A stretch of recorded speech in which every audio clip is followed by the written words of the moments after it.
কৃষ্ণ প্রেয়সী রাধা কৃষ্ণের চরণ পাব এই অভিলাষী। নমস্কার প্রিয় বন্ধুরা, তোমরা সবাই কেমন আছো?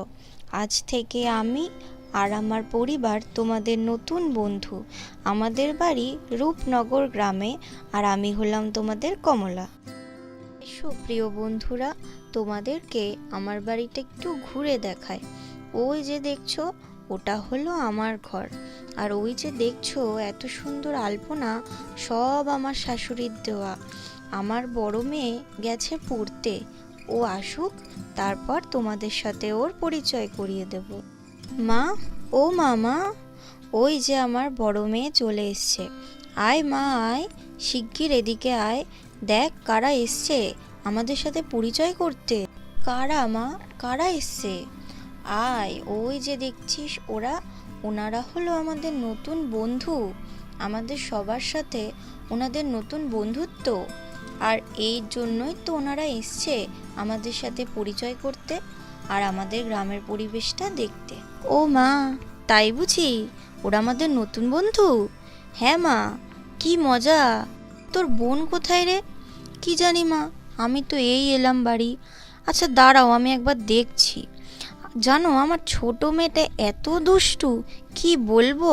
রিনি, ও রিনি, কোথায় তুই?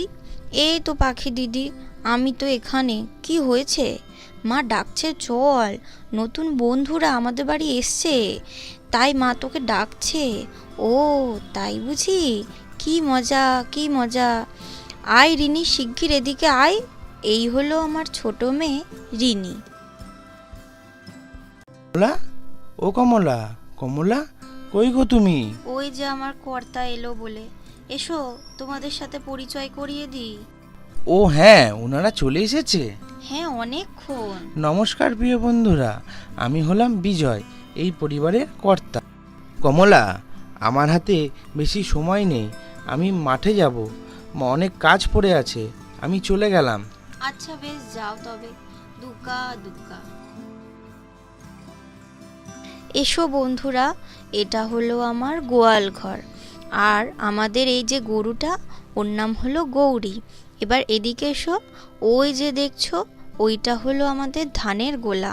আর ওই পাশে আছে বাথরুম। আর ওই যে দেখছো, ওটা হলো আমাদের কলের পাড়। ওই যে দূরে যে গাছটা দেখছো, ওইটা হলো আমাদের বাড়ির বেদানা গাছ। এই হনুমানদের জ্বালায় বাড়িতে একটা গাছ লাগানোরও উপায় নেই। এই যা বলছি, যা যা। ওই যে দূরে দেখছো, ওইটা হলো আমাদের বাড়ির কুয়ো। আর এই দিকে যে হাঁড়ি দুটো দেখছো, একটা লাল আর হলুদ, একটাই আমাদের ধান সেদ্ধ হয় আর একটাই গৌরীর ভাত হয়।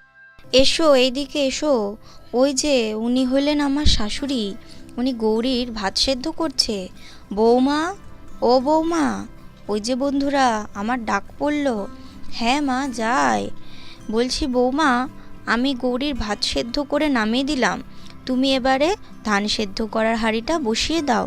আমি মন্দিরে যাব তো নাম কীর্তন শুনতে। ঠিক আছে মা, আপনি যান, আমি করে দিচ্ছি। যাক বাবা, আমার ধান সেদ্ধ করা তাহলে হয়ে গেল। পাখি, রিনি, তোরা চান কর শিগগিরই, মন্দিরে যাবি তো? তো বন্ধুরা, এই ছিল আমার ভরা সংসার। তোমাদের সবার কেমন লাগলো অবশ্যই তোমরা কিন্তু জানাতে ভুলো না। যদি ভিডিওটি ভালো লাগে তোমরা অবশ্যই লাইক কমেন্ট শেয়ার করবে। আর এরকমই নতুন মজাদার ভিডিও দেখতে তিনি ভিলেজ ডল স্টোরি চ্যানেলটি সাবস্ক্রাইব করে দেবে। আর অবশ্যই পাশে থাকা বেল নোটিফিকেশানটিকে ক্লিক করে দেবে। তো দেখা হচ্ছে পরের দিন নতুন কোনো একটা মজাদার গল্প নিয়ে। টাটা।